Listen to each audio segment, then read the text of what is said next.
Oh, Bueller has the notification bell on for my Yes, channel. I do. Of course I do. How do you think I wake up on Saturday morning? All right, welcome to the live stream. My very, very first in what I'm hoping will be a very popular series of monthly episodes called Get Lost, where we want you to get excited about a TV show that's like 20 years old. Why? Because it means so much to me, and I want to rewatch it, and I want to drag you along for this experience.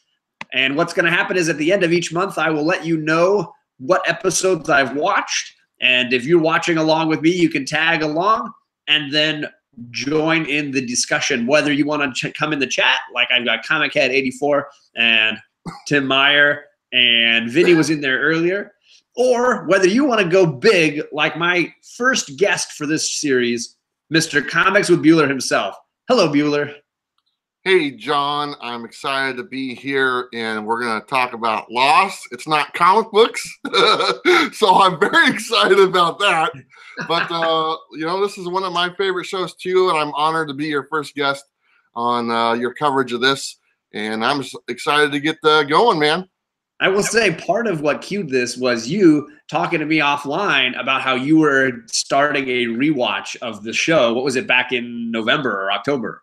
Yeah, just recently started rewatching it because you know what? I don't watch a lot of television right now. You know, I'm really not up to date, so I just kind of dipped back into something that's convenient. I saw it on Hulu. I was like, you know what? I need to revisit this because it's one of my favorites, and loved it ever since, and still do today. And for me, like, as far as a little intro goes, I caught the very first episode live because my wife, as intelligent as she clearly is, even though she married me, she went and read about this episode and was like, we need to watch this. I hear this is going to be amazing. Then she convinced me we need to watch it. So we sat down, we watched the 2-hour pilot, and I'd never missed an episode live after that. I caught every single one. And it only got worse because what I'd started to do was I set up a blog and I started blogging about the episodes. I would write like college essays on each episode, like paragraphs, and included in that would be favorite quotes, favorite Sawyer nicknames, questions I had. I was crazy about the show. And then I would even send it around to my friends who were interested as a sort of email chain. And people would tag on their comments and their questions. And before long, it was like, I had friends coming over for Lost parties, and people were telling me, when is the, oh, you didn't send your email? Are you feeling okay? Where's the email? Where's the blog? It was like a big part of this experience for me. Well, I never got that much into it. That's a little strange. But you know what? I was the pilot episode is we were just saying this. It's probably one of the best pilot episodes ever made on television. As far as grabbing you from the very first second, you're hooked. And I was definitely hooked. And I was a big fan. And honestly, I'm gonna come clean on this. I looked for spoilers all over the internet when this was going on, and I went down some rabbit holes I shouldn't have done. But you know what? It was all good, man. Well, I do think it was a show that encouraged deep dive sort of watching in the same way that I think way ahead of its time. It was a precursor to that sort of binge watching love of shows where people would just really absorb it and get into it at the time. And I think had it been one of those shows like on Netflix that they just dropped a whole season, I think it would have been even bigger hit than it was. Yeah, it was definitely appointment television for sure that came back. And I remember at the time, ABC, the network who was broadcasting, was really struggling. And they dropped like 3 big shows in a row. And this is one of the big ones that they dropped. They dropped like this one, Grey's Anatomy, and Desperate Housewives. And all 3 of those, and I think that Home Makeover thing was another big one. But all those shows just kind of brought that network up.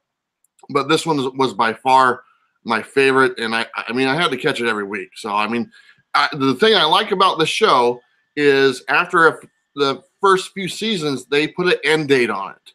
And when they made the end date, I was like, great, because this is the type of show that needs an ending. This cannot go on for season after season after Walking Dead season, you know. Oh yeah, totally. Great comparison. Yeah. Yeah. So they put an end date.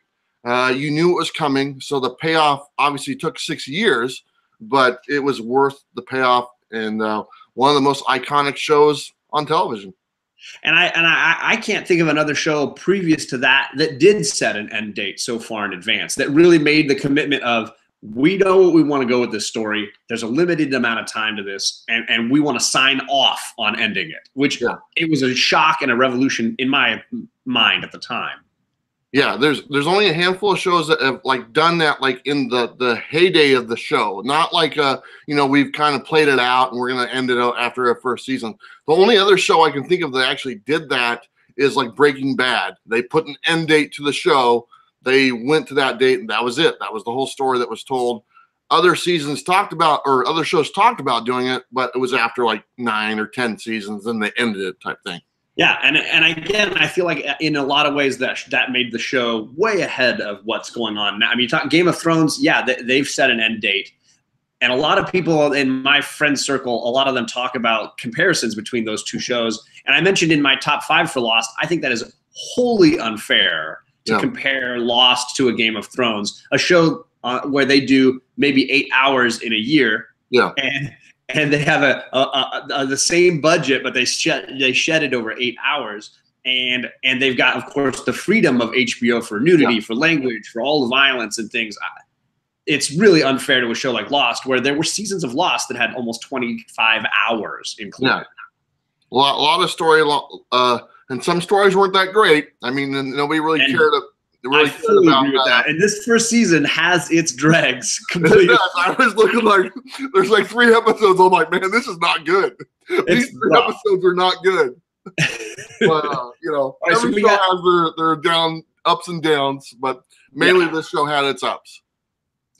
And considering, all the things set against it as far as having commercials and regulations and all that stuff.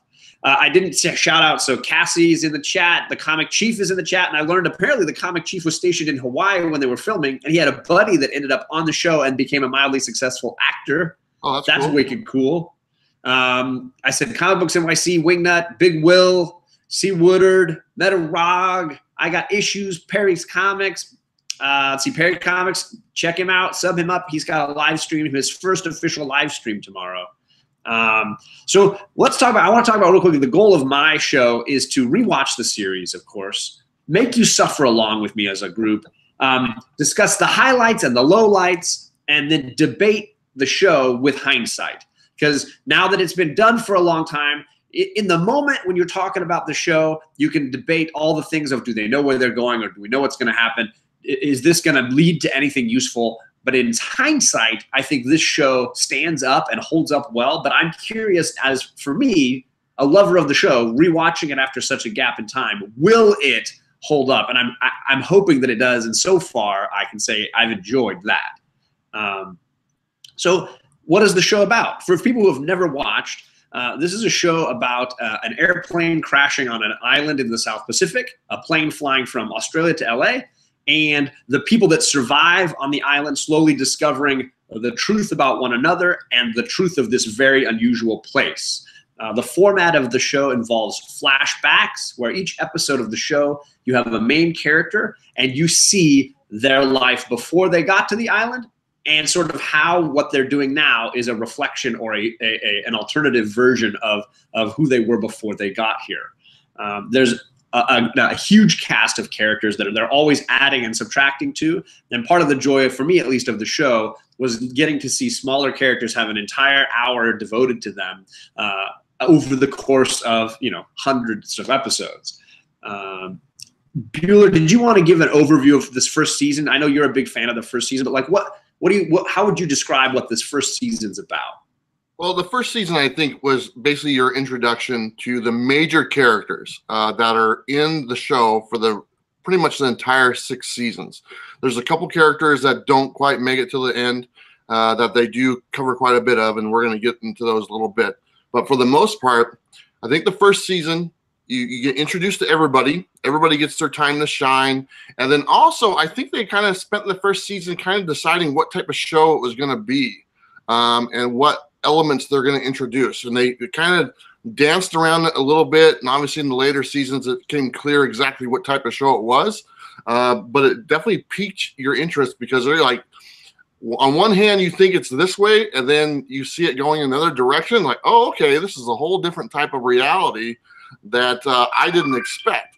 So I like that they kind of bounce around, and I kind of feel as though they were toying with it. I don't think they had a clear picture until maybe, once they got like halfway into the second season.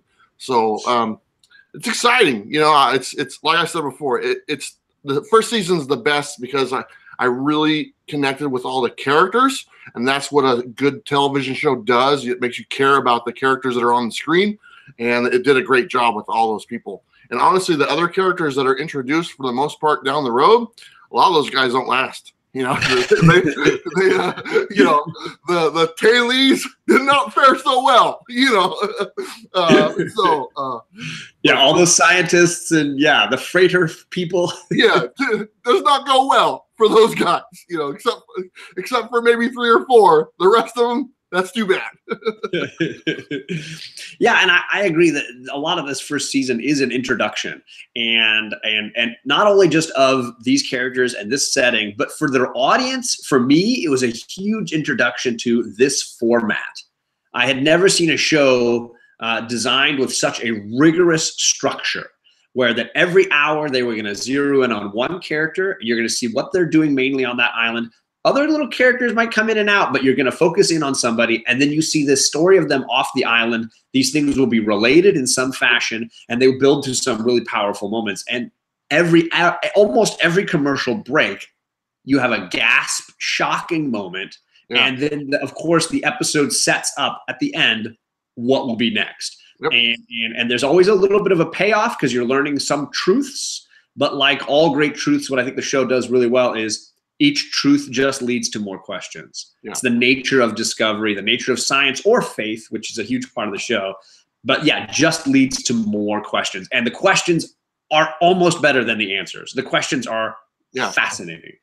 Yeah, because they just they come up with more questions, because it's kind of like there's an old saying in wrestling from Rowdy Piper. He said, once you think you know the answers, we change the question. And it's kind of how Lost ran the 6 seasons of the show. Once you thought you knew the answers, it's a whole nother question type thing. And that's what makes everybody, for the most part, who like the show, coming back to watch every single episode. It's that plunge in a roller coaster where you think you're going to go this way, but you turn that way and you feel your stomach lurch. It's like that excitement. There were so many episodes of that show that the hairs on your arm tingle up. So we're going to go episode by episode. Season 1, we're going to cover the first 19 episodes, but it's about 20 hours because the season premiere is a 2-part premiere. The first episode, you get mainly a focus on Jack, the hero, which, for those that don't know, he's a doctor. You get to see a little bit of the issues he had in Australia before he got on this flight, the sort of drama and difficulty with his father, which is an ongoing theme for a lot of characters, but specifically for Jack in this hour. And like a lot of these early flashback episodes, you're seeing them getting to the plane. We know what's going to happen when they get on that plane, but seeing how they got to that moment is a very interesting build-up to that character. And then later, we might get much further back in their history, but these little blips right before they're getting on the plane, why were they in Australia? Why was a Korean family or an American Californian doctor, what were they doing in Australia? That stuff is a lot of these early episodes. The second half of that episode, the pilot, focuses on Charlie and Kate, and you get a little glimpse into who they were before they got on the plane, how the plane crash went for them, their perspective of the crash. And of course, it builds to some really great reveals, especially when you have a pair of handcuffs floating around the island. Who was wearing them? Yeah. And part of the fun of this pilot, for me at least, the way they set it up is you as an audience member trying to guess who was wearing those before the crash and how did they get out of them. Yeah, I think, the first part, it totally sets up Jack as our hero for the show. And from what I understand, the creators of the show actually wanted to kill him off at the very first couple episodes. From what they had hired Michael Keaton to play the part. Yeah, which I'm glad they went this direction, because the character of Jack was just fantastic. But the whole opening sequence, and I think it's almost a 15-minute shot of just pure adrenaline to jump on board of this show. It has Jack. He wakes up.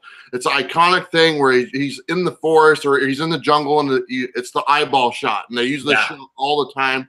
His eyes come open. The dog runs by, and he's up and running. And all of a sudden, you see the plane in shambles on the floor. I love when he runs out of the forest and you see that shoe hanging in the bamboo. Yep. So he jumps into action. He saves multiple people. We're introduced to the main characters for the most part right away, who like Claire and Hurley and Charlie and Locke and stuff. Not any really information on them, but we just get shots of them in peril and stuff. And then as it goes on, and Jack kind of takes a breather, he goes into the jungle because he's injured as well. And that's when we're introduced to the main female character, which is Kate. And thank you, God. Because and that scene is so great where she's stitching him up and he's talking about fear. He's talking about surgeries going wrong and how he has to he learned how to control his fear, which is, by the way, a moment that comes up later in the show where we get to actually see him in that moment and how he learned to control his fear in that moment, which is another great reveal. It was a really, really great scene. She asks him what color thread he wants to use to stitch himself up, and he's just like, black is fine. It's like straight black is fine, like whatever. It really does a great job of setting their relationship up at the beginning. And then, we just, as far as like the first part of the pilot, that's pretty much the first part. Everything's getting set up right there. And then we end the first part. It's at night. And they're all sitting on the beach and they're by the fires and they're wondering when they're going to get rescued. And then all of a sudden they hear this noise. Okay. And there's this noise in the jungle, and they all look into the jungle, and you see these trees and stuff getting thrown around. Right then I sat there and said, what is this show? Is this Jurassic Park? My first impression was, okay, there's dinosaurs on this island. This is like a land of the lost type thing. But we find out a little bit more later. But what a great reveal that this is not a simple island, right? Exactly. So it's like, okay, this is a different type of show. This is not what I expected from the trailers that I saw, and I was hooked.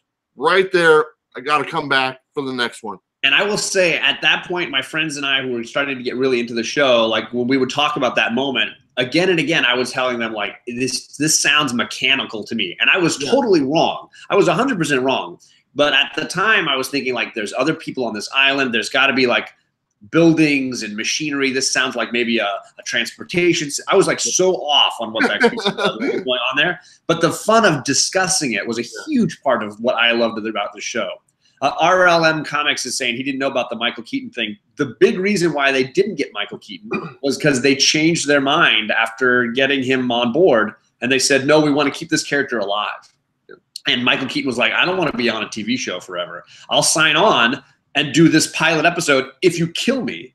And then Jack is no longer on the show, and the show's about all the other people. Yeah. And they were like, no, we can't kill off the doctor that everybody's grown attached to in the first hour.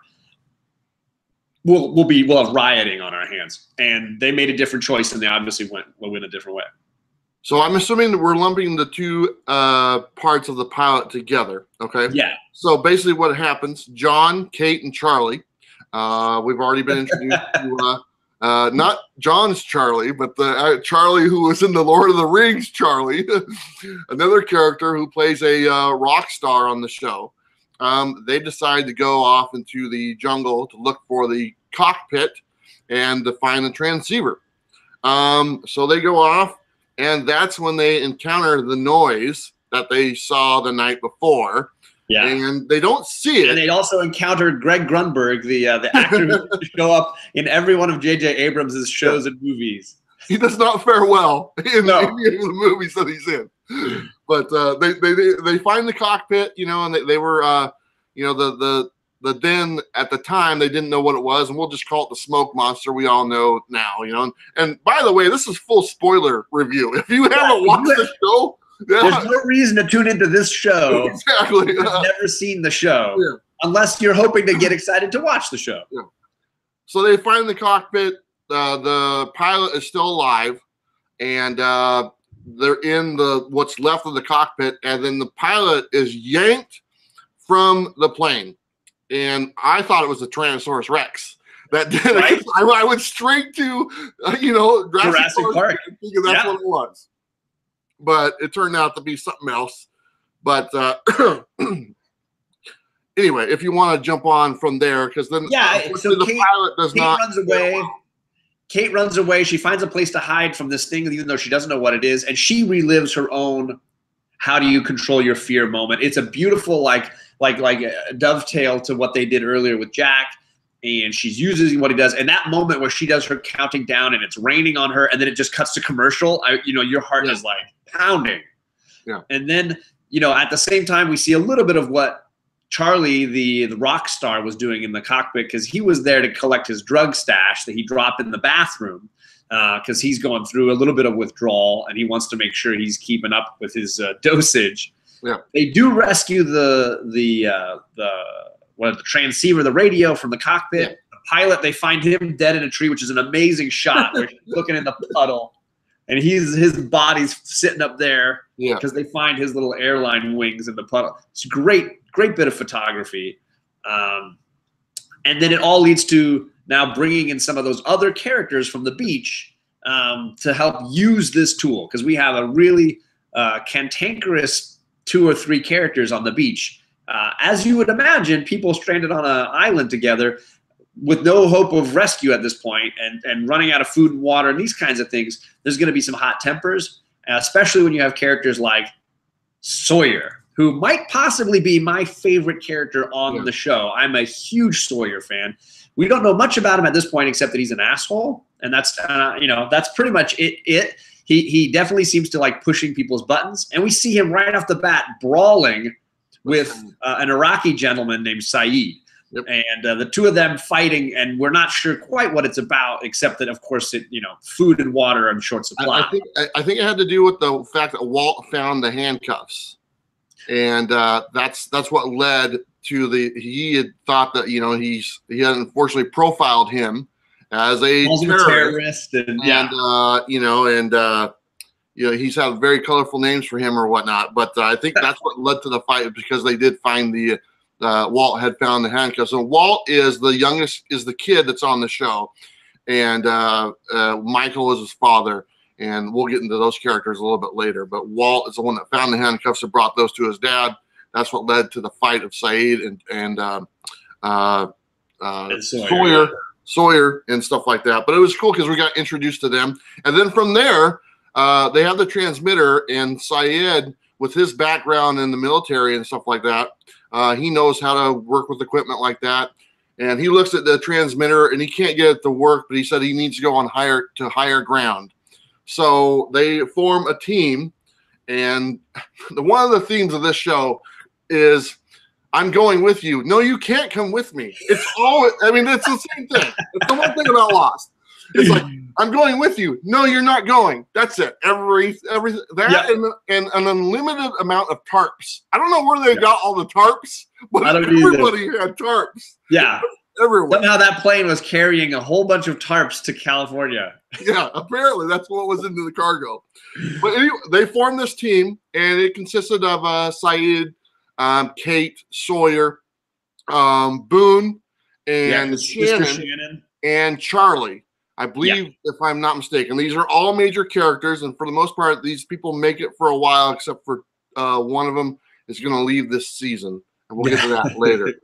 But this is a great kind of a trek thing through the island. And you got to kind of get to see more of the island, which is also a running theme. There's always a hike out into the heart of darkness for something, right? Yes. And then we're introduced to probably the weirdest thing at the time was a polar bear came running out of the jungle to attack this group, and you're like, what? And you gotta appreciate the the special effects they used on some of the polar bears, they Right. were awful. I mean, they were so bad. But we're introduced to a polar bear, and we're introduced to Sawyer has a gun. He's the only guy with the gun, and he shoots and kills the polar bear before. Which we didn't even know that anybody had a gun, right? All of a sudden, he's got a gun and he's blowing away a polar bear. Yeah, that's very good, very good. So yeah, and then it all builds to some of the central mysteries of the show, and this episode ends with Charlie saying, "Guys, where are we? Like, this place is obviously," because we know they were way off course. The pilot mentioned some things that nobody's going to come looking for them where they are. Yeah. And when they finally get the radio to work way up in the mountains, they get a bizarre French rescue transmission, and they decipher it thanks to the help of Shannon, who was, thank goodness they had her along. And she struggles through her French and translates that this person has been leaving a message saying, my friends are all dead. I'm stuck here. Please rescue me. And the message has been running for 16 years. Yeah. Which now there's so many great questions. This show has now left us with a million, what's this monster? Why is there a polar bear? Why can nobody get off this island for 16 years? What killed this woman and her people? Why has this signal been running for 16 years? Like, so many great questions. And of course, this was the pilot. This was the pilot. We're still in the first episodes. Yeah. Hours. And of course, it all kind of comes to a reveal when Jack is taking care of this man on the beach who's got shrapnel in him, and Jack is taking care of this gentleman. And the man wakes up and says, "Where is she? Where is he?" And then passes out. And Jack finds in his pocket a. He finds that in the next episode. Oh, he finds that in the next episode. Yeah, come on, John. This is your show. You gotta know this. But they reveal that it's her there at the end. No. You got it wrong, man. Because at the end of the second part of the pilot, they have her on the plane sitting next to the marshal, and she has the cuffs on. I thought they teased us at the end of this episode. I guess they don't. Okay. No, you find out before everyone else does that she's the one who's the thing, and then the next episode. The next episode. The next episode, for the most part, starts off. Yeah. The next episode. I gotta tell you this stuff, man. I mean, you got kids named after this show. Too. So the next episode is all focused on the character of Kate. And it is revealed pretty quickly that she was the one wearing the handcuffs. Yep. And the marshal who was transporting her is slowly dying on the beach. And we get to see the flashback to her on the run in Australia and eventually, ultimately getting captured. I will say it's not one of my favorite episodes, but it does sort of set up a lot of themes and the sort of format of the show. And I do love the tension and drama between her and the U.S. Marshal, both on the island and off the island. I think that stuff is very interesting. I just think the episode in general is really slow. Yeah, I think you're right. It's one of those episodes to where, Kate is kind of a hard character to like, because she does a lot of things throughout the first few seasons that are very underhanded, and she's very secretive. A lot of times she's secretive when she doesn't have to be, and it doesn't really make sense why she's doing that, But this episode was hard because that one guy, unfortunately, the marshal, he's in a lot of pain, and all the people in the camp are like, oh man, I mean, they're wanting this guy to pass away because he's bringing so much attention and stuff like that, which is pretty tragic. Then the other common theme for the show for Jack is he can't let people go. He can't let a patient die. He's gonna stick it out all the way to the end, and he's struggling dealing with this patient who's infected, and there's no medicine to help him heal, and it's just ongoing suffering. One of the cool things about this episode, this is the first time that Sawyer refers to Kate as Freckles. We all know that he's got nicknames for everybody, and the Freckles nickname sticks with Kate for pretty much the whole 6 seasons. Yeah, but this part of his charm as well is the constant nicknaming of characters, whether they like it or not. I mean, Hugo, I went through the online just to look at all the nicknames. There's all kinds of online databases for these things. Yeah, Hugo has an insane amount of nicknames, and they're all just making fun of his weight, like the whole lot of them. I mean, Java. The first one was Sawyer called him Lardo at the very. Yes, Lardo. That was during the fight with him and Syed. He's like, shut up, Lardo. And then everyone's like, hey, hey. And that was the first one I heard. It's a constant thing with them. And this episode, so tabula rasa, for those that don't know, is it's a psychology term that means blank slate. The idea that when you are born, you're an empty slate and you are shaped by your surroundings in a big way. It's the idea of nurture over nature. And on the island, they're making the comment that these characters are very much born again on the island into new people. And they deal with all their old problems. There's all their old baggage, but they're given the opportunity to start all over again. And a lot of them take hold completely. Now, there's ones like Jack. Jack is Jack everywhere. Jack is he is always the same. But a lot of them really want to reshape their identity, and nobody more, of course, than the character in the next episode, Locke. But like in particular, we're really trying to see people like Michael, who's never been a father, who's now dealing with having to be a father 24/7. A lot of them are dealing with it. So for Kate, she gets the chance for everybody looks at her as a hero, someone that can help them, somebody who is very valuable. But inside, she knows she's the one that was wearing those handcuffs. She knows she was the one that that of the whole lot of them probably belongs in jail the most. Yeah, and then the fact that only Jack and Hurley are the only two other people that know that she was the prisoner. They don't know what she did because she didn't. Jack never asked her what she did. I don't know if she ever told him down the line. She offers at the very end. She says, I'll tell you. And he's like, you know what? It doesn't matter. And he even makes the point of the tabula rasa. He's like, it doesn't matter who you were before this place. You are who you are here. And you've been nothing but helpful to me. You don't need to tell me anything. So Kate has a gun. Kate has now got a gun from Sawyer. And just so everyone knows who Sawyer is the anti-Jack. He's a hero. But he's the opposite of Jack. Before she gets the gun, doesn't Sawyer use it? Well, Sawyer shoots the polar bear, but then she gets the gun from him during that time at the last thing. Right. So then, as the marshal is sitting dying, and then Kate goes to visit the marshal, Hurley goes, "Oh, she's in there. She has a gun too." And then Jack's like, "What?" And because Jack doesn't realize that he has a gun, and he's kind of found they've now worried because they're like, know that she's a criminal or whatnot. So he runs to the tent where the marshal is. Kate walks out, and he's like, okay. Then all of a sudden, you hear a gunshot. And then Sawyer comes out the other end of the tent. Which is a great twist. Like you think it's one way or the other. Yeah. Because we don't know if Kate's going to pull the trigger. And we totally would have believed that she did it. But you see her come out, and Jack's like, okay, it's okay. But then the gunshot happens, and Sawyer comes out. And what's best about that whole bit, Sawyer can't even kill somebody right. Yeah, unfortunately. Instantly, we start hearing moaning sounds and gurgling sounds, and Jack has to go in there and deal with the patient who's now gut shot on top of just dying of sepsis and whatever else. And then, of course, what I would argue is the most graphic part of the episode is listening to Jack kill that guy. Yeah. Because Jack clearly goes in there and finishes the job. And we just hear it, which is horrible. And then see Jack's face when he comes out, which is just like, oh my God. And, I think this part turned Jack, because we're introduced to him as the hero in the first pilots. And then after this one, what he had to do, he kind of wanted to step away. He's like, I don't know if I want to be the hero.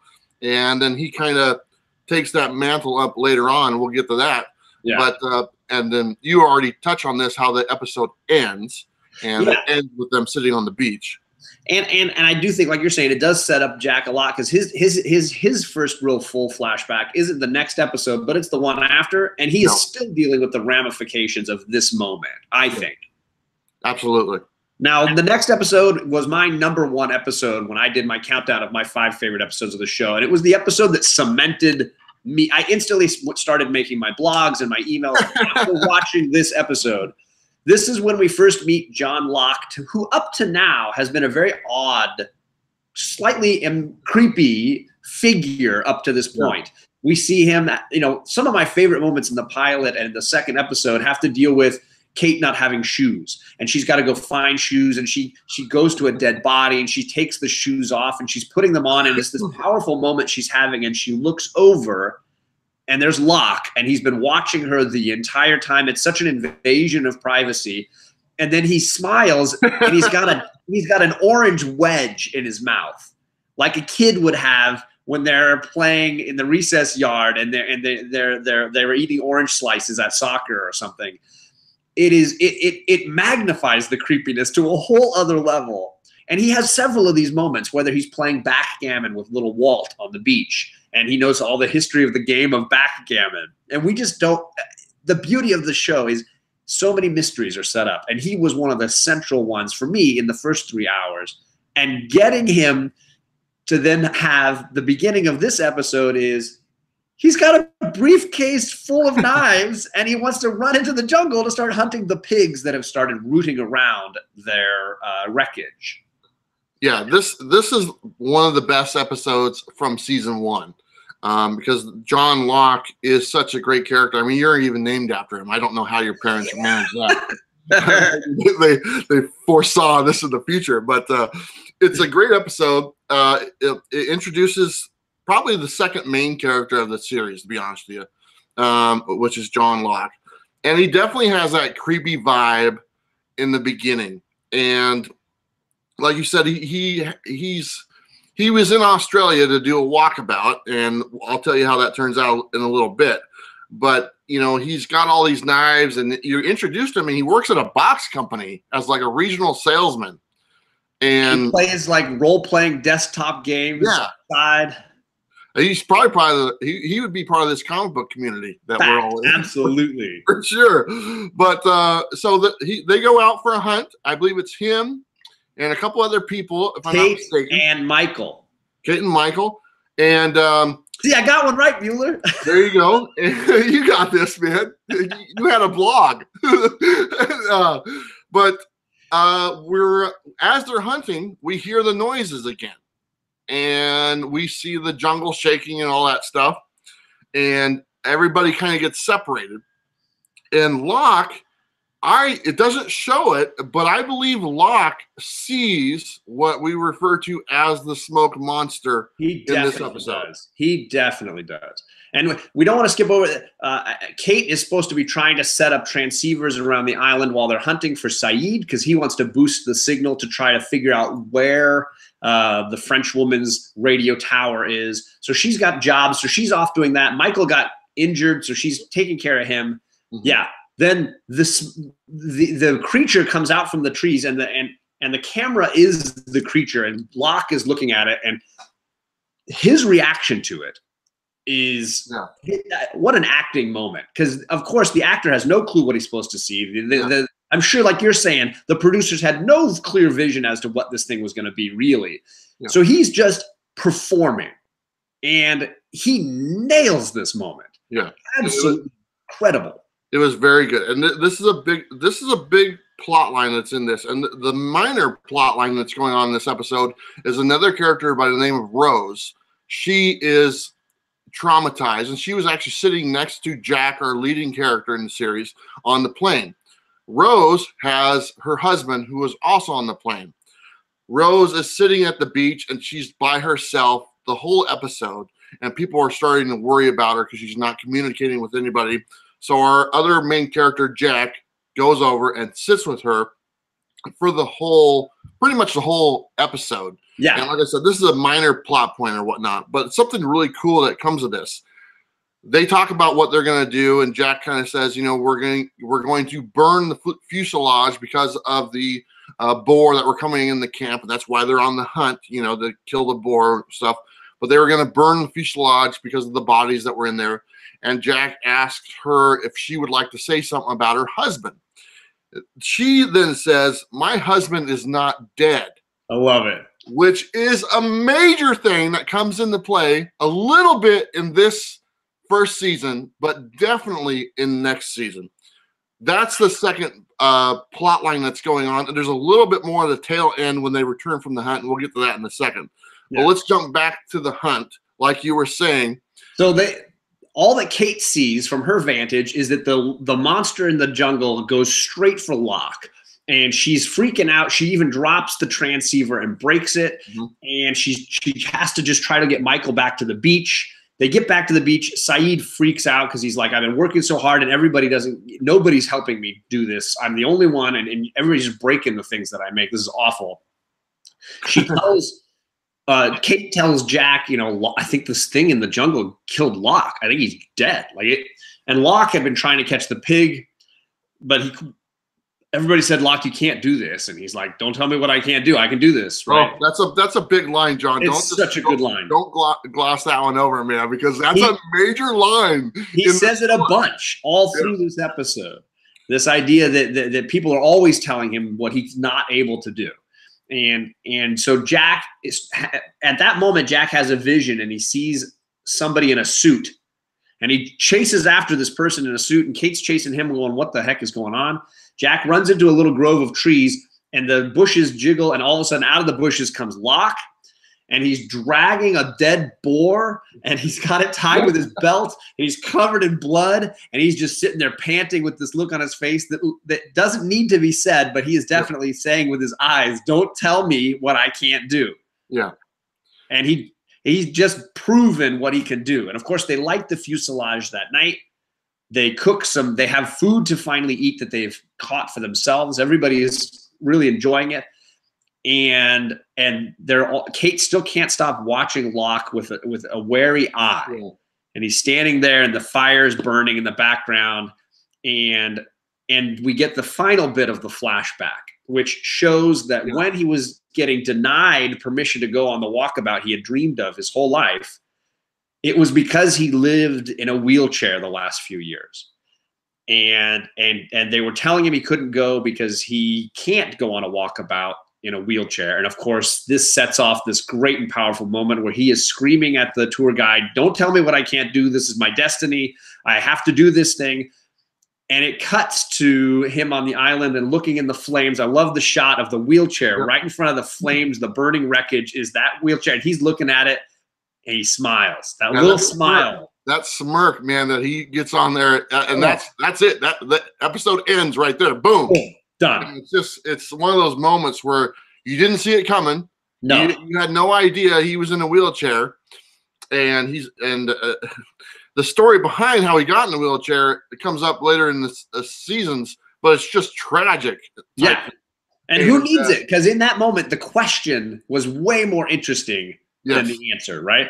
TJ says he knows people that have that line tattooed on them. Yeah. It's a great line. Multiple characters have used that line in the show. It's not just John Locke that uses it. It's multiple characters.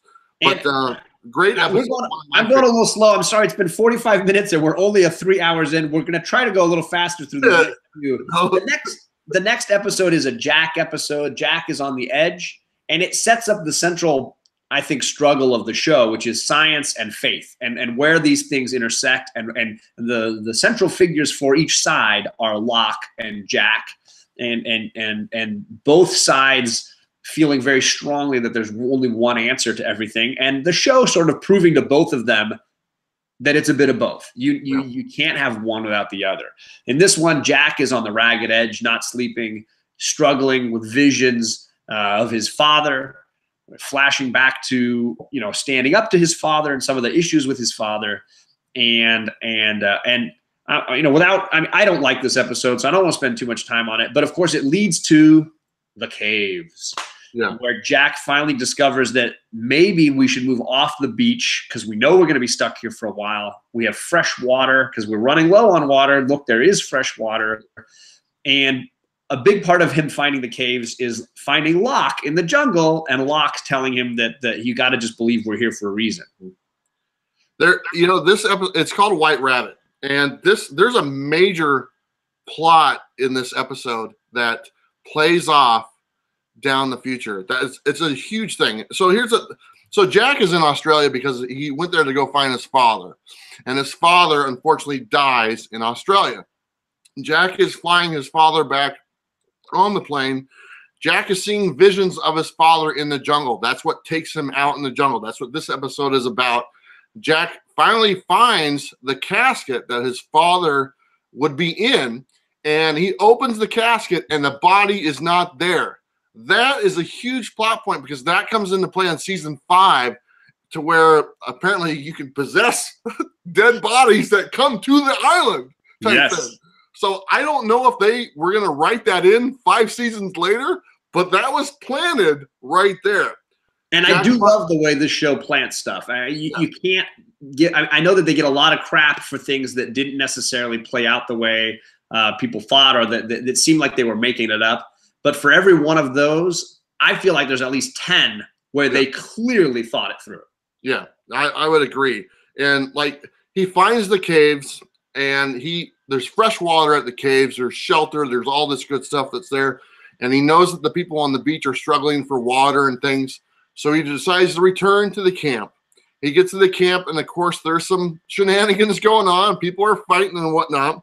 And this is where Jack decides, and I believe, to become the leader of the castaways.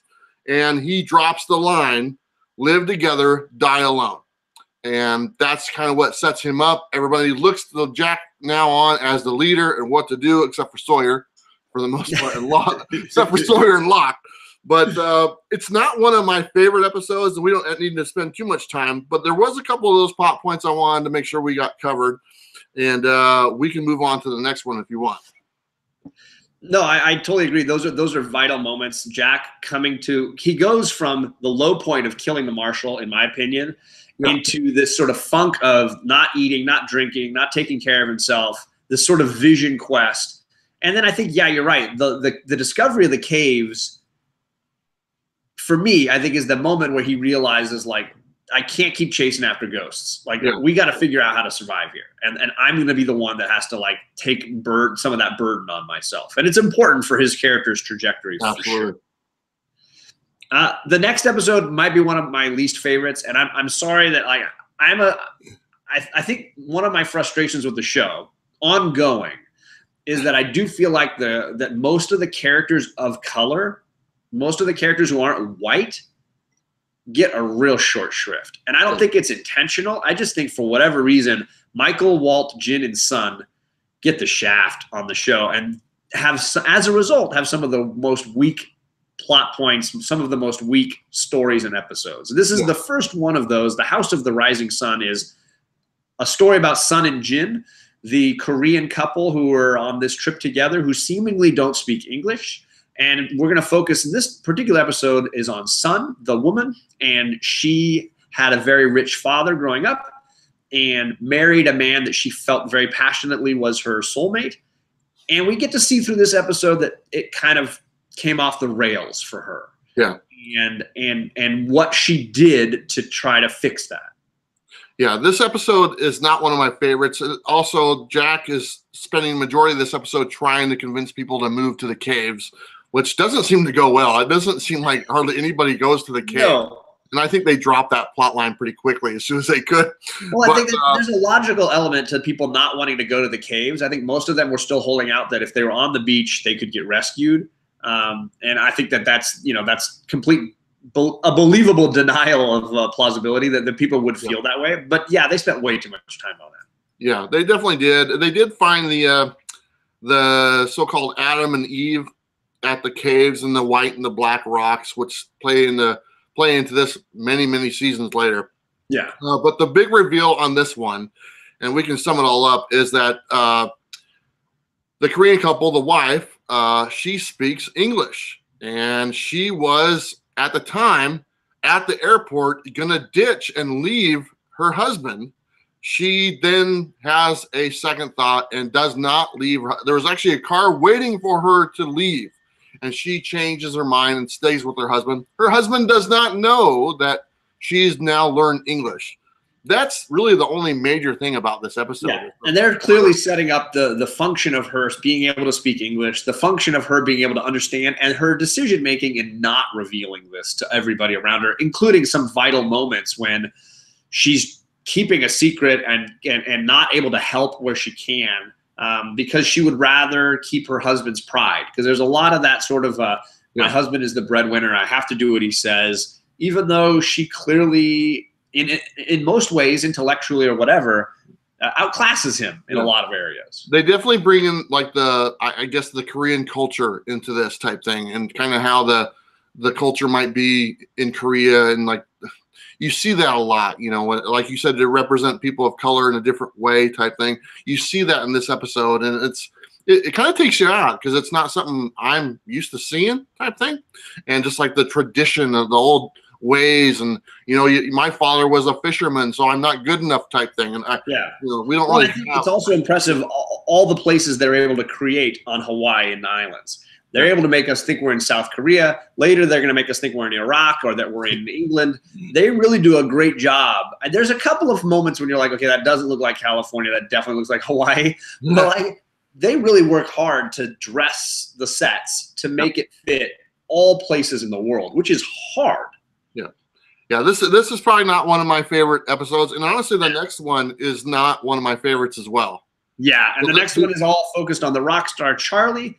We get to see sort of how he got hooked on drugs and the sort of up and down of his rock and roll career, and same with the up and down of his habit. You know, I mean, we're getting to really see him trying to stretch his drugs as far as he can take them, and dealing with addiction. And I think it comes off very boring and flat for me.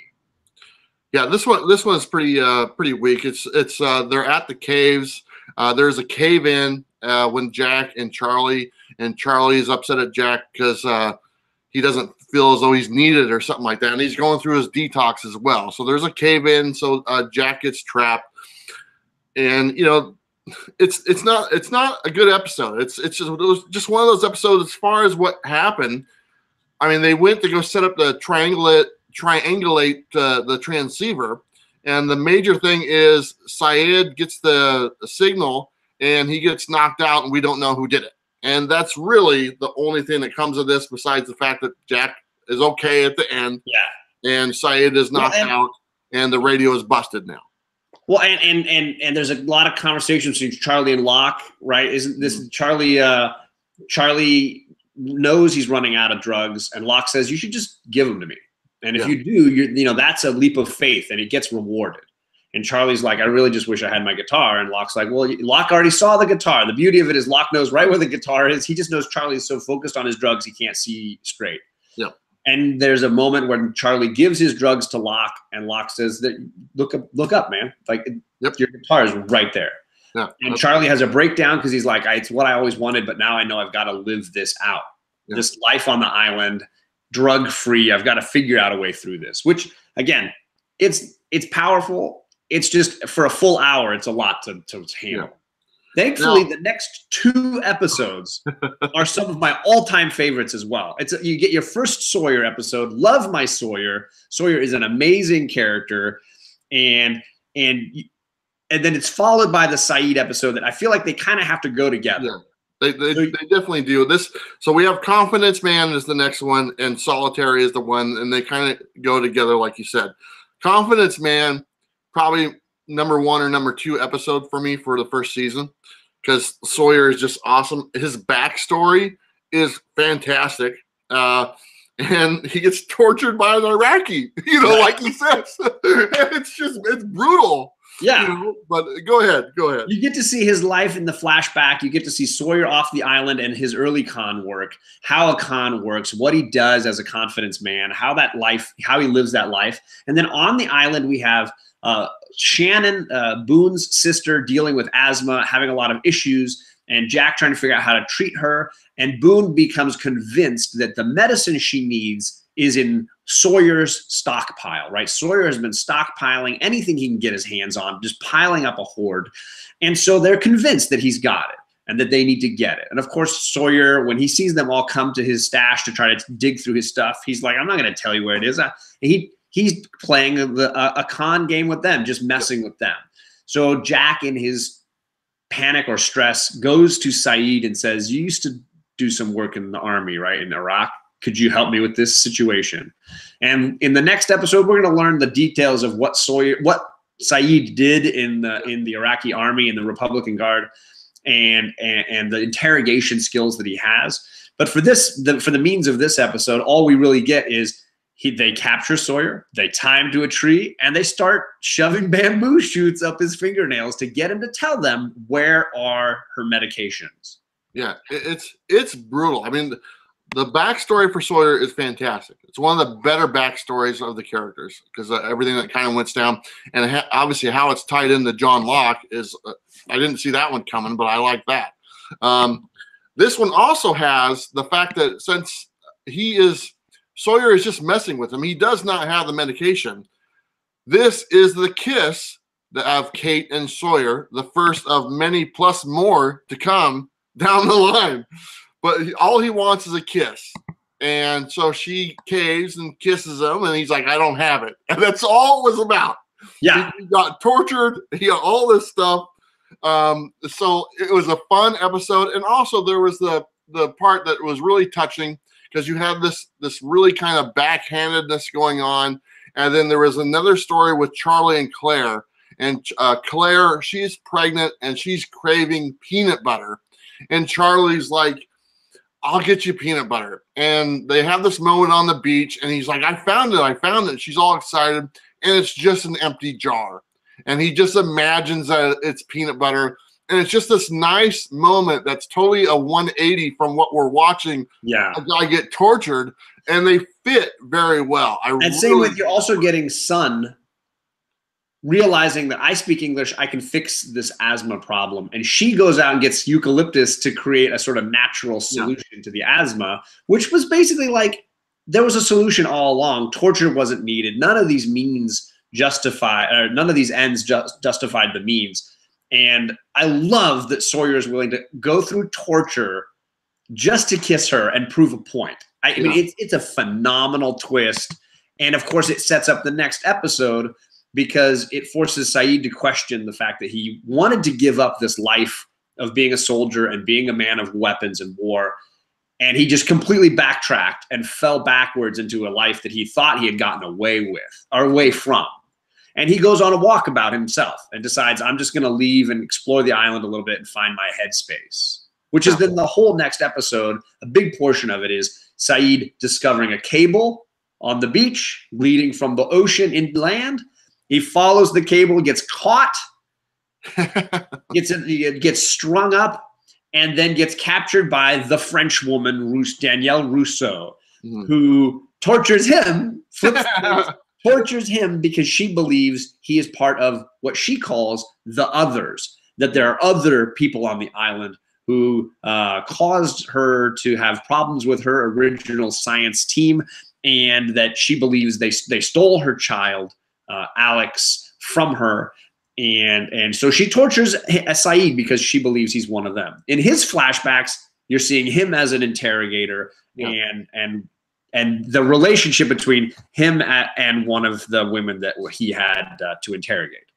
Yeah, you definitely see a full circle thing going on. He's torturing back in his time. He's being tortured by Danielle, who she's kind of crazy. I mean, she's been there for like 16 years.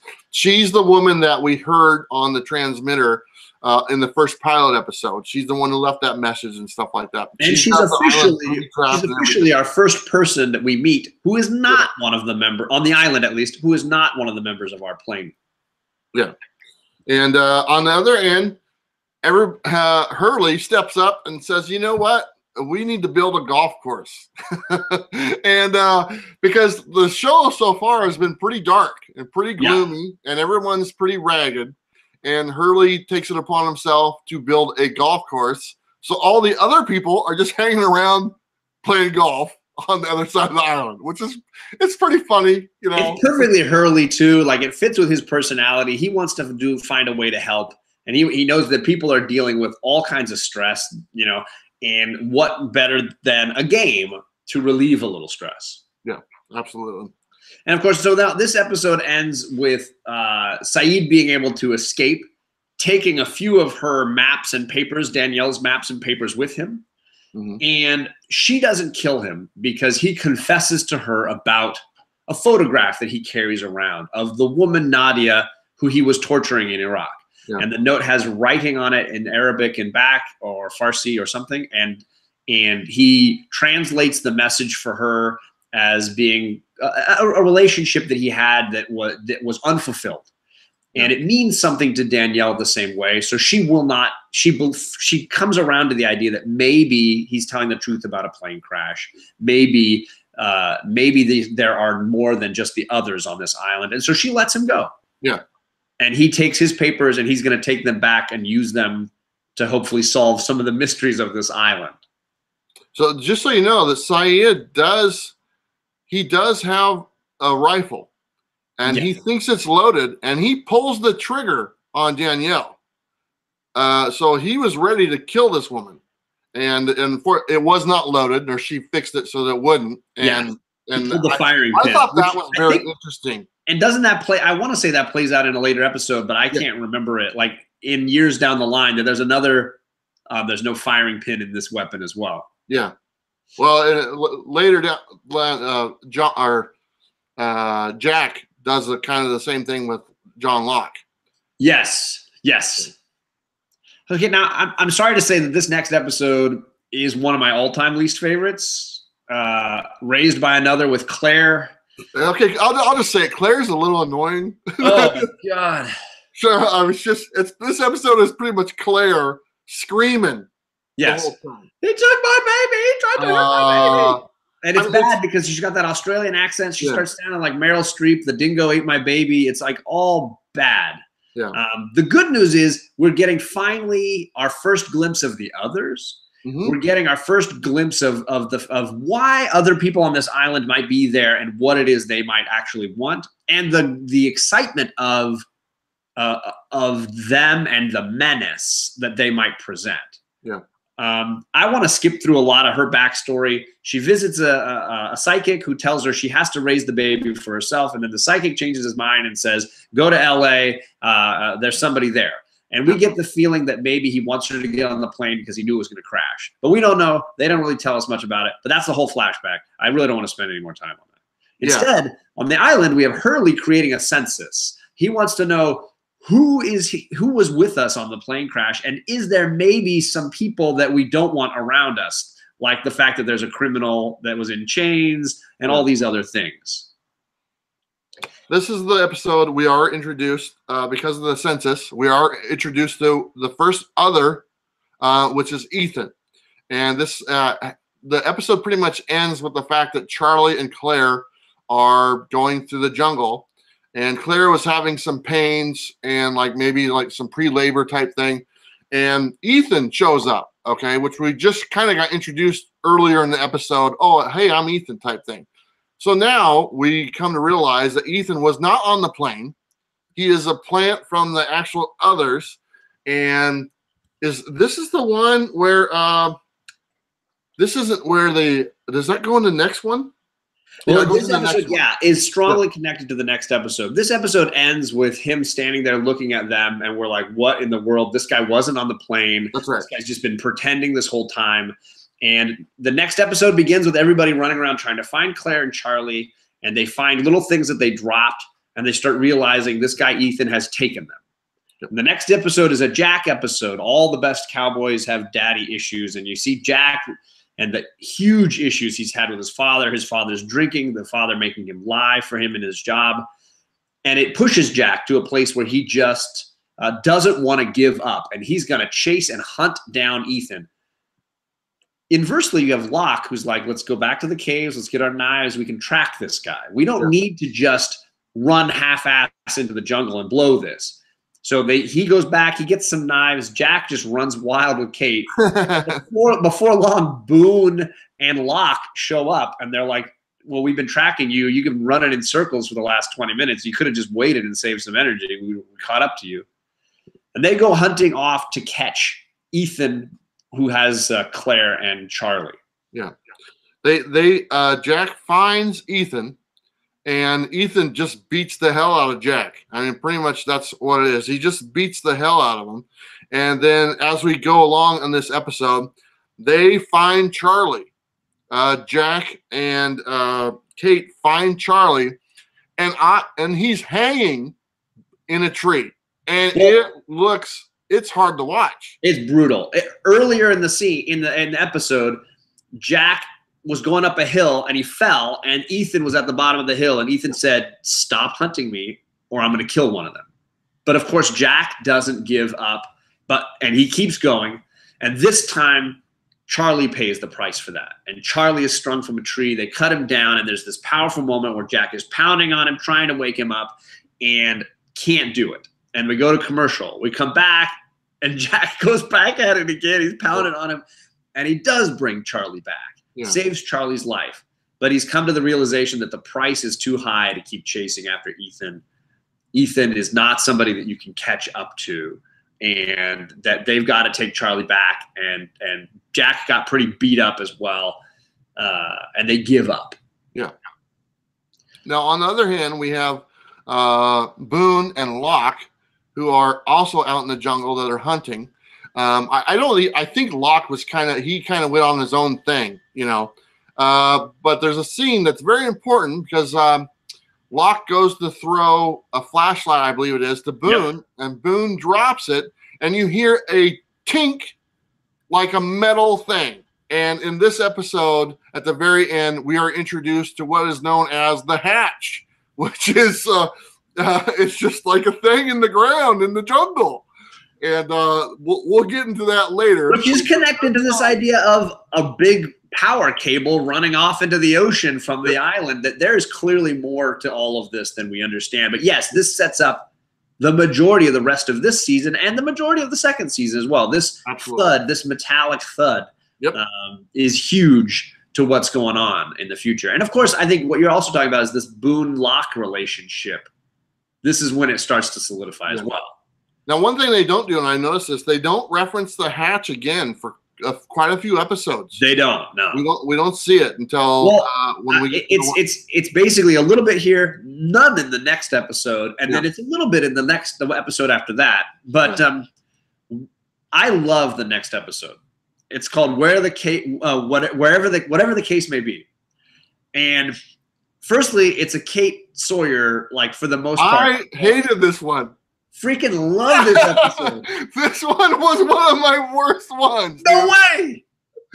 This episode is one of the ones I was referring to as, like, why is Kate being so secretive about this thing when this all airplane. She wants this stupid airplane.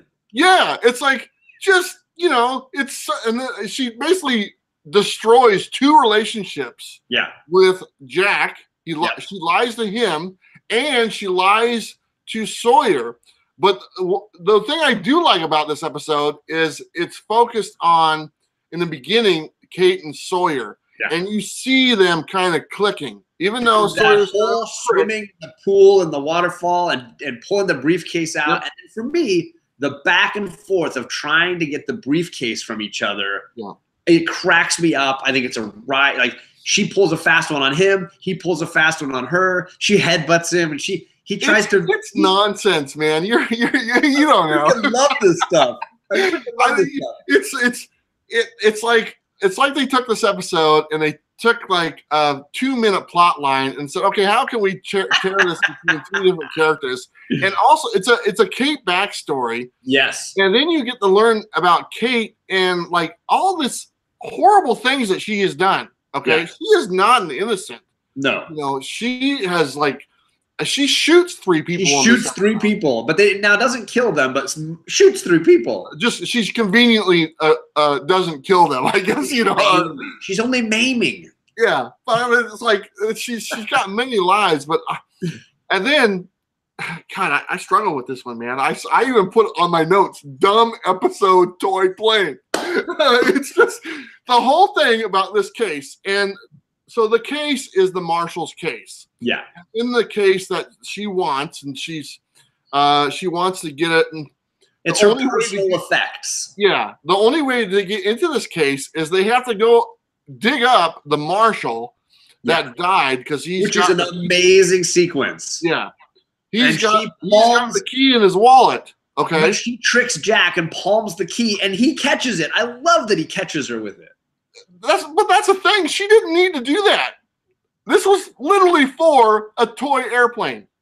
I do agree, but I disagree that she didn't need to do it, because I think she doesn't trust anybody with her who she really is. She can't break these walls. She's been running for too long. So she is unwilling to let him see what's in the case, just like she's unwilling to let Sawyer see what's in the case. It would be far more invasive than seeing her swimming in her underwear. Well, I don't agree, man. I think she feels that way 100%. Here's the thing. I think, for one, Jack already knows. Jack and he doesn't know what she did. Yeah, but he already knows that she's a prisoner. He already knows that she's a convict type. Yes. Okay. And Sawyer, I would argue Sawyer has a pretty strong inkling at this point as well. Yeah. But it's one of my least favorite ones. And I just don't see the point to where, obviously, you know, if you open this case and what's going to be in it is, you know, the marshal's effects, the guns and stuff like that. So that's not a surprise. Jack would probably already figure that out. Okay. Yeah. But when they open it and there's a little envelope and she pulls out this thing and she doesn't say what it's about, and he's looking there like, that's what this was because of a plane? It's exactly your response. It's like, yeah, it's like, come on, just give me the envelope. That's all I want. I bet you Jack would have been like, here you go, I don't care, you know, type thing. I would say your argument that she could have just, there's an argument to be had that she could have just lied. That she could have just said, made up any story about this airplane at all. And it would have been fine. Yeah. I just don't think she's that good of a liar. I think the reality is she just would rather not share. You know, Sawyer is a liar. She just can't share who she really is. You don't like to share either, John. No, only comic books. I don't like to share. I don't like to share comics. Johnny doesn't share comics. Okay. This episode ends with, of course, the reveal of whatever this airplane is, and the fact that now we have a shitload of guns and bullets now on the island. Like everybody's can have a gun if they want. And it's also the beginning of the hot new fashion style, which is wearing a leather strap with a key around it, man. Just wear that key all day long, Jack. How come you don't have one of those, man? You'd look so cool. I want to get one. I want to get one. So Jack hides the briefcase with all the weapons. He even gets Sawyer's pistol, I think, from him, right? Like, he's got all of it, and he hides it. He's got the key. And then we're following this with 2 more, or maybe even 3 more. We're in the dregs right here. This is the low. This is where, like, 13 for Hearts and Minds, special, both of these, I don't care for either one of these. They're bad. So we finally get a Boone. I'm going to rush through these because we're running late. That's all right. We get a Boone and Shannon episode where we see that this brother-sister relationship is all over the map. Yeah. It's really a ragged mess, and this is the time when we really get to see. I want to say Boone starts to really question: is this girl even like my sister? Doesn't even have my best interest at heart. She's really made my life the hell that it is. Yeah. I don't know. Is there anything more worth in this episode? No, this one's called Hearts and Minds, and it's like you said, it's just a Boone and Shannon episode and their weird relationship, and apparently they hooked up. You know, they're brothers and stepbrother and sister. And then the other part of this episode is Locke is kind of testing Boone's faith in the island, and that's all this episode is. Yeah, because we get Boone. This is where that hatch comes back into play. Yeah. Boone wants to tell his sister about the hatch. Locke sees this as a tragic idea, and so he manipulates Boone a little bit into having a vision that maybe telling his sister would just make it all worse because his sister tends to make everything worse. Follow that with Special. We get a Michael and Walt flashback, and again, I feel like, in my opinion, the most underutilized characters on Lost are Michael and Walt. Yeah. And I feel like every little moment, if I have one big complaint about the show, it's that every little thing they set up for Michael and Walt never came to fruition in a significant way. I understand what they did. One of all. I understand about Walt because, for one, he's a young kid, and he's going to age quite a bit faster when they're trying to produce the show. So any way they can get to a point to where they can write him off the show, and they kind of do, eventually they have to do it because, I mean, if the show runs for 6 years and this kid's like 11 years old, in 6 years he's going to look like a different guy. Totally. No, I understand the logic behind what they had to do. I just felt like then don't set it up in the first place because this episode is basically like highlighting the fact that little Walt might have like the Shining or whatever the hell you want to call it. The kid has like the kid has clearly powers. Yeah. But this is not useful in any long-term way on the show. It is a completely wasted subplot, and it's frustrating. Yeah. The only thing about this one is the fact you get the backstory a little bit about Michael and how his son, his ex-wife, is just like the worst ex-wife in the world. She just kind of gets a new job and moves halfway across the world and hooks up with her boss, and Michael's just left, without his son anymore. And then apparently, unfortunately, the mother of Walt passes away. Then Michael takes custody of Walt, and that's where they're coming from when they're on the plane and it crashes. Yeah. The only thing about this episode is the return of Claire at the end. Yes. She just sort of like wanders back. We don't know how she got away. She does that a lot. She just wanders off and wanders back. Yeah. Very nonchalant, this whole thing. Yeah. And that leads into Homecoming, which is the Charlie episode right after it, where we see Charlie in the flashback dealing with the drug addiction, really at the end of his rope before he ended up getting on the plane. That whole stretch for him. But in the present, we are seeing Ethan. Somehow she escaped Ethan. Claire escapes Ethan, and now Ethan wants her back. And Ethan is promising he's going to start killing people if they don't just give Claire back to him. He's clearly off his deep end. They decide they're going to set up some traps. Jack decides to share the guns. He decides to give guns to a handful of folks that he thinks he can trust, but he won't give one to Kate. But then Sawyer says, well, I have the one from the marshal, so we do have one more. Yeah. Kate can carry too. They set up a trap, but it's an epic failure. Ethan sneaks in from the ocean. They were protecting from land. Ethan kills somebody, Scott or Steve. Even I can't remember anything. That's awesome. And they realize they have to figure out some way to actually deal with Ethan. Yeah. So Jack and Claire, they set a trap. They go out into the forest to act like they're going to hand her over. And they sort of ambush Ethan. And it's beautiful. It actually works. But then Charlie sneaks into the mess, picks up a loose gun that's fallen on the ground, and just blows Ethan away before they can, of course, ask him any important questions and get any actual answers about this island. Now, I thought I like this, besides a lot of stuff with Claire, because like I said, I find her character kind of annoying. But I liked the episode, and I liked how Charlie was just dead set on not letting this guy out. I mean, this is the guy that hung him in the tree to die. And, kidnapped him and all this stuff. So, I mean, if anyone's going to pull the trigger on this guy, it's going to be Charlie. And you didn't see it coming. I didn't think it was going to happen.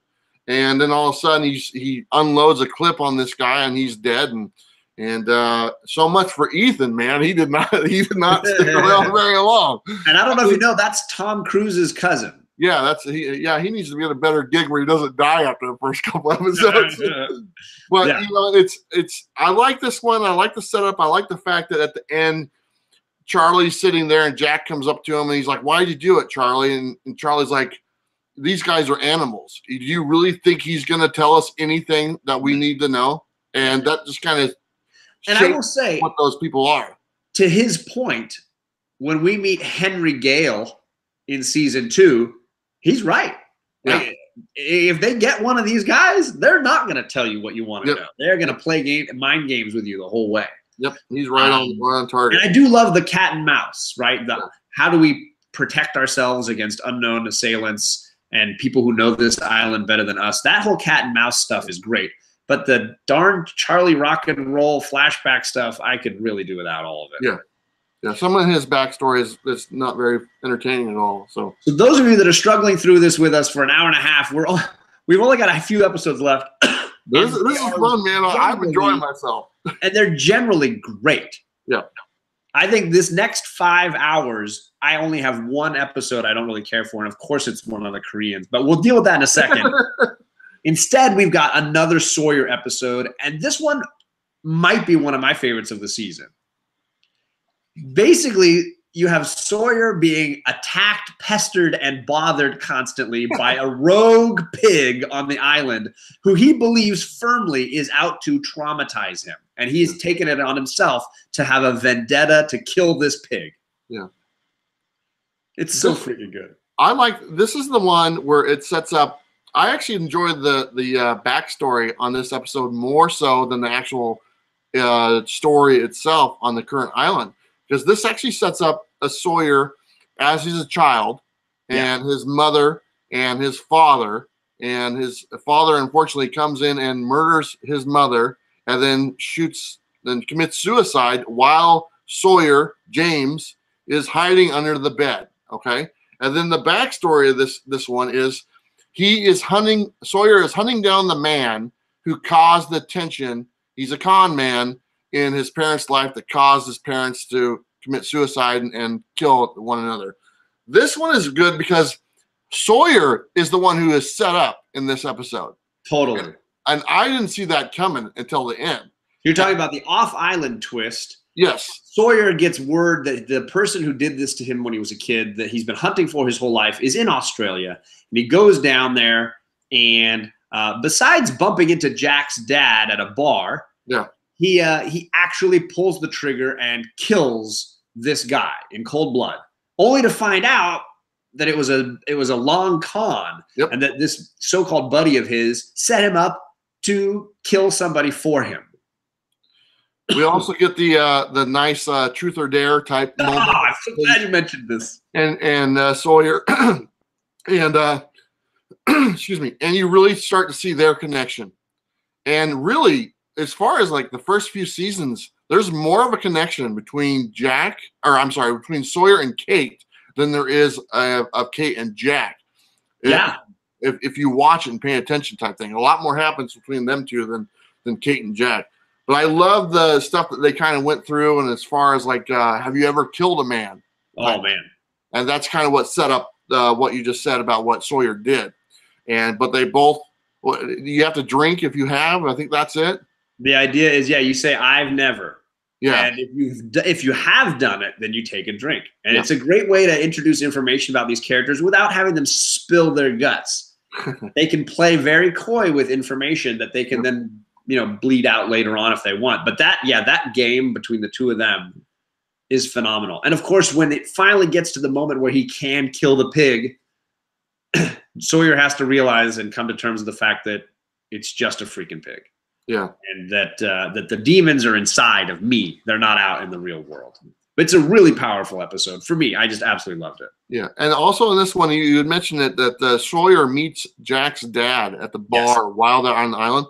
Sawyer then talks to Jack later and realizes that that's Jack's father, but he does not tell Jack at that time, which I thought was pretty interesting. He keeps it for a little bit, and then he reintroduces the story to Jack, when they get closer down the season. So yeah, it's a powerful moment, a powerful reveal, and to have Sawyer figure it out all on his own with the audience, so that we're all ahead of Jack. It's a beautiful little moment. And that's what brought Sawyer to Australia as well. I mean, he went there too, so that's why he was on the plane coming back. Which brings us to the awful Jin episode, which is next. The only reason this episode even exists is for two things. One, to have Jin finally realize that his wife speaks English. Yep. And two, to introduce an awesome new kind of jewelry, the half a handcuff. The half a handcuff. That poor guy had to wear that for like how many seasons? Jack has got a key, and this guy's got a handcuff, and that's like their outfit. Yeah, this episode was the Jin and Sun episode. Yeah. Like you said, it introduced the fact that they find out that she speaks English. Right? Everybody finds out that she speaks English, and also the boat that Michael is working on to try to get off the island is the reason why he's in the handcuffs, because people think that he lit the boat on fire. When it turns out later to be the actual person who lit the boat on fire was Walt, who is Michael's son. Yeah, because Walt, So that's a great reveal in the episodes that Locke can figure out who did it without needing to make any drama and reveal it to us with a simple conversation. But that Jin takes the brunt of the blame for burning the boat when he clearly didn't do it. Yeah.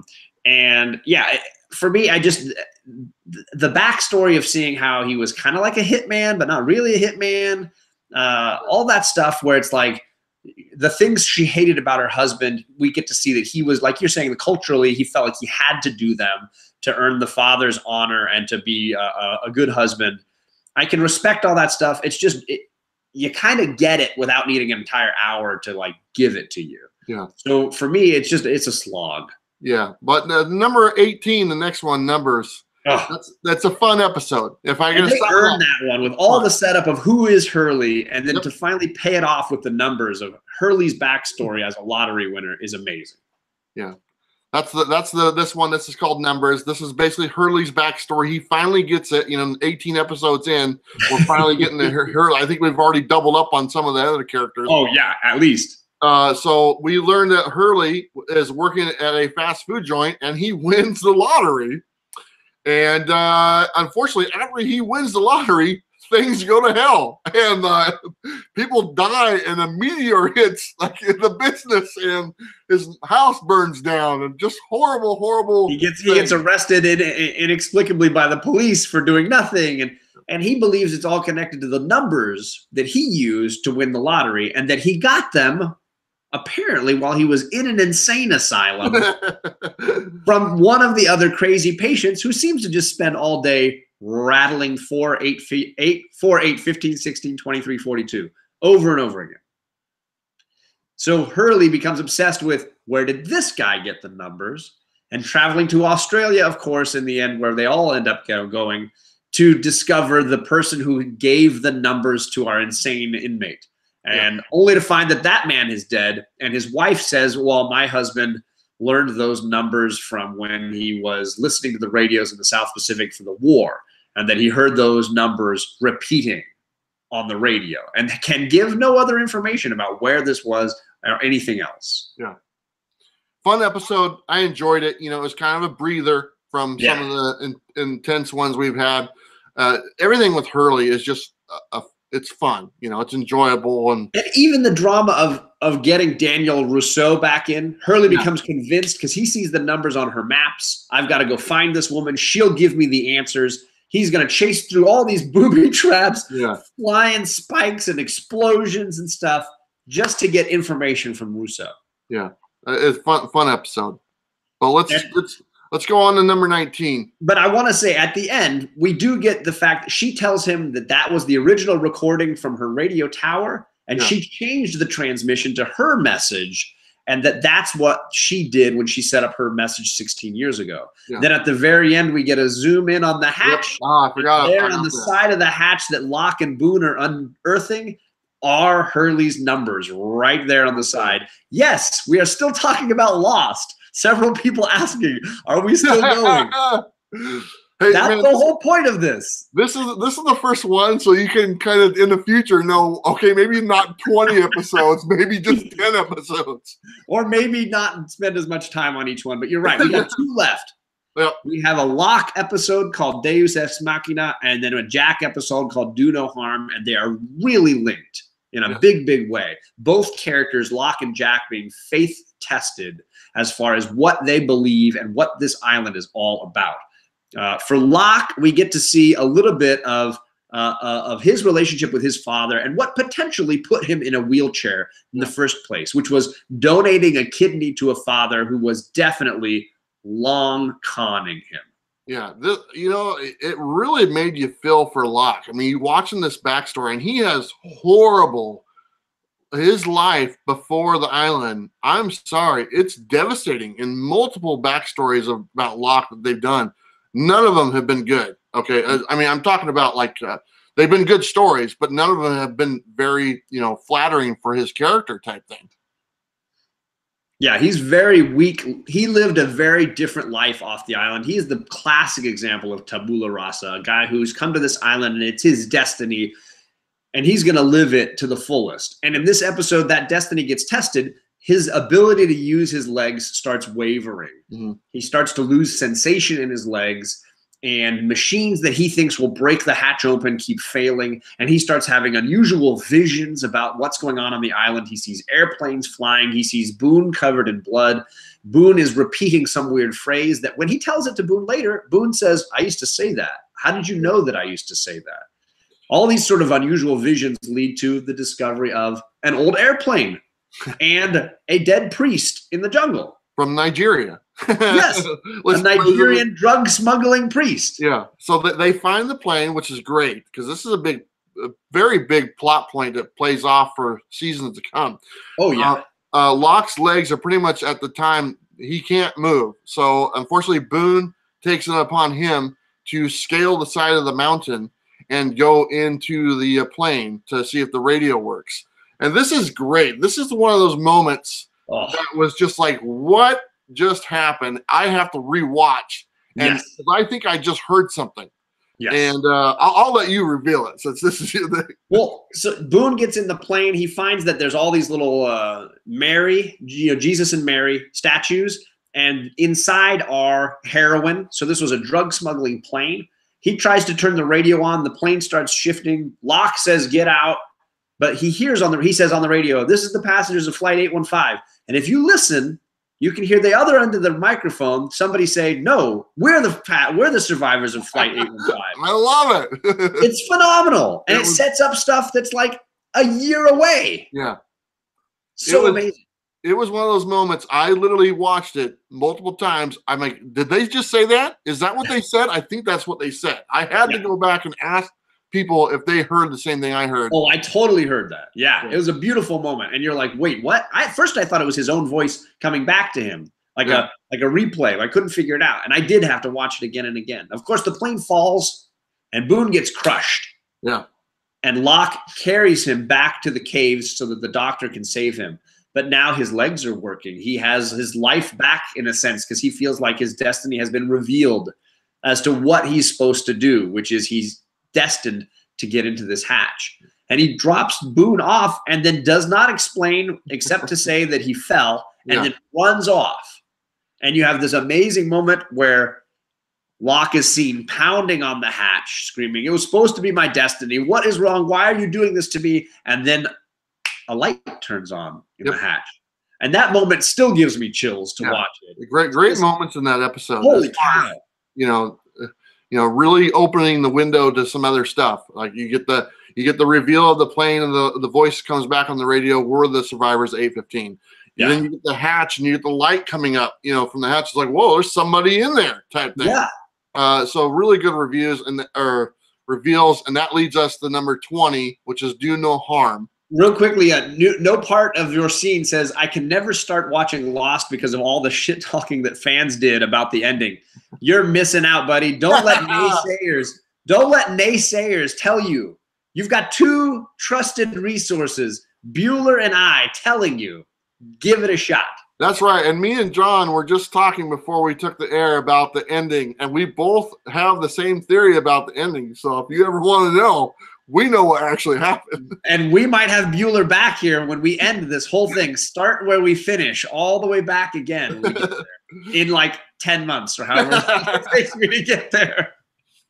So yes, the final episode that we are reviewing is an important, pivotal, apex kind of moment for this season. It's called Do No Harm. It's our third Jack flashback of the season. And we see Jack going through the process of getting married to the woman he saved from a wheelchair in her car accident. Yeah. He helped her, he healed her, and in some ways, typical Jack, he can't give up on anybody, so he is marrying her more out of almost obligation in a way. Yeah. And on the island, we see him not being able to give up on Boone. Boone is dying. There is just no way to save this guy. There's no medicine. There's no blood to give him a transfusion from all the blood he's lost. Jack is a universal donor, and he uses bamboo to give his own blood to the patient that he's supposed to then be focused enough on to then be able to operate. The whole thing is powerful. When he is setting up I'm going to cut his leg off with this hatch door, and he's testing it on logs, and he's like, we got to cut this leg off. Then I'm going to use this door. I firmly believed they were going to do it. I was like freaking out watching that. So this episode had a lot going on. There was a lot of different things going on. We had, Boone's sister Shannon, okay, at the same time is now kind of hooking up with Saeed, which I think he's quite a bit older than she is or whatnot, yes. type thing. But they are literally off on the beach hooking up type thing. While this is all going down, Shannon is not aware that her brother is dying. And we also have Claire in the woods going into labor. So there's a ton of stuff that's going on. And they're still trying to save Boone's life. And it was a sea urchin needle, not a bamboo. Sea urchin. I couldn't even remember how he did it on my head. But I like this episode because what it does, and unfortunately, this episode, we get our first major death of a major character. We also get life at the same time. And they did that totally on purpose. Completely. You could tell that was a plan they must have had right at the beginning. Exactly. So Boone, unfortunately, is like John was saying, his injuries were too severe. And Boone says, "Don't cut my leg off. It's okay. You can let me go." He knows he's dying. He doesn't want his leg cut off. He knows it's not going to do any good type thing. And Boone, therefore, passes away. Yeah. And Jack, of course, is traumatized. He can't let go. That's the whole point of this character. But, of course, this episode in particular is highlighting his frustration in not being able to just let mistakes go or let things be out of his control. And at the same time, we have Kate helping to deliver the baby with Jin, which is a really great sequence. The two of them helping Claire deliver is really great. And you have Sun helping to try to save Boone. All of that really, really worked well. And it, of course, culminates with the sad slow motion walk of Shannon as the doctor has to give the bad news that her brother has passed away. And best of all, that last second shot is Jack strutting off down the island. He's taken the key. It's like time to get the key back out and get to work. And Kate's asking him, "Where are you going?" You're still like, you're still just gave a transfusion. You haven't gotten any sleep. What's going on? He's like, "I'm going to go find John Locke." I think he said he's going to go kill John Locke. Yeah. Well, yeah. And then boom, lost. Yeah. So good.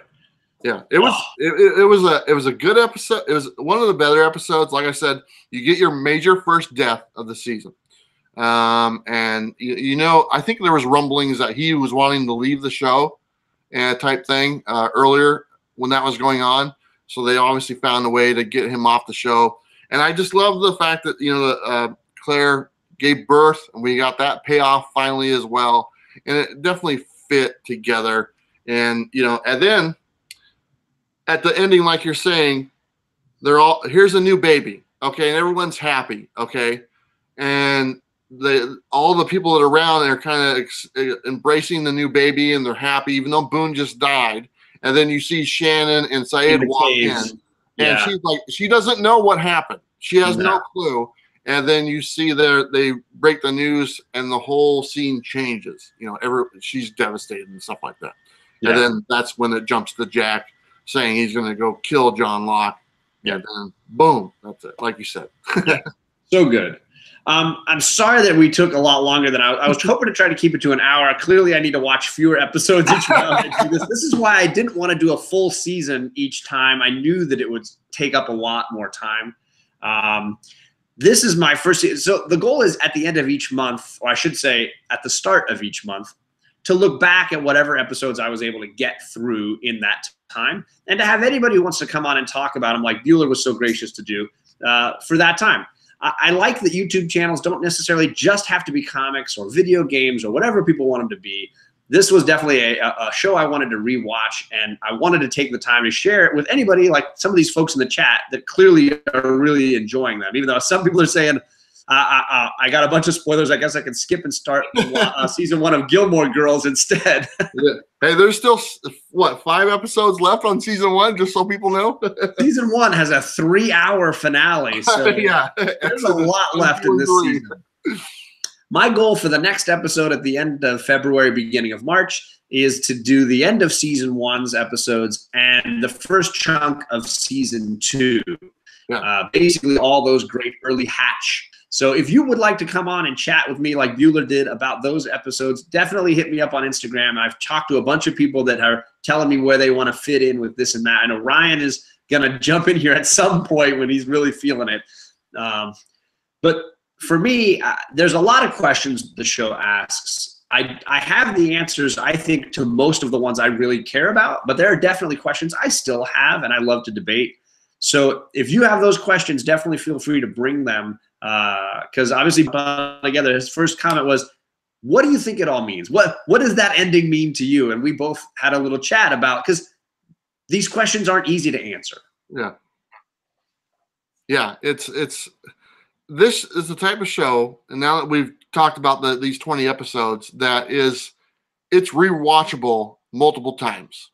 And I enjoyed watching this again, even though I watched it like 2 months ago, and watching it again. And every time I do, I get like a different outlook on some of the stuff, and I miss things. So there's a lot of stuff going on. So take the time to watch this and really enjoy it. Yeah, it rewards deep diving. It rewards rewatching, and like I said at the beginning, I think Bueller and I have talked a couple times. It's one of those shows that doesn't it didn't exist in the time of binge watching, but it is perfect for binge watch television. Yep. And Bueller's got his encyclopedia there. Look at that. I got my Lost encyclopedia. I'm a fan. Look, this thing's beat up. I mean, this is not like I've used this quite a bit over the years. Is there a highlighter in there and dog-eared pages? No, I wouldn't do that, but it goes from A to Z. It's great. Well, I'm going to cut us off here. I don't want to go into the 2-hour range. Thank you to everybody who came in the chat. Feel free to leave comments about how long this was, or how much you enjoyed it, or how little we even talked to the chat. It was really just a Bueller and I talk session other than comics. But I really want to thank you, Bueller, for jumping in with me on this first episode and talking about something other tthan comics. This was a real blast. Yeah, thank you, John. I was really looking forward to it when you reached out to me. I was like, oh, awesome. I was hoping he would, because as much as I love comics and stuff, I do some things on some other channels that are not comic related, and I really enjoy that stuff. So the opportunity to talk about this, I appreciate it, my friend. Yeah, and part of it, having these channels is by definition, they are us, right? So whatever you're interested in, it we just are everybody. Come across. We are everybody.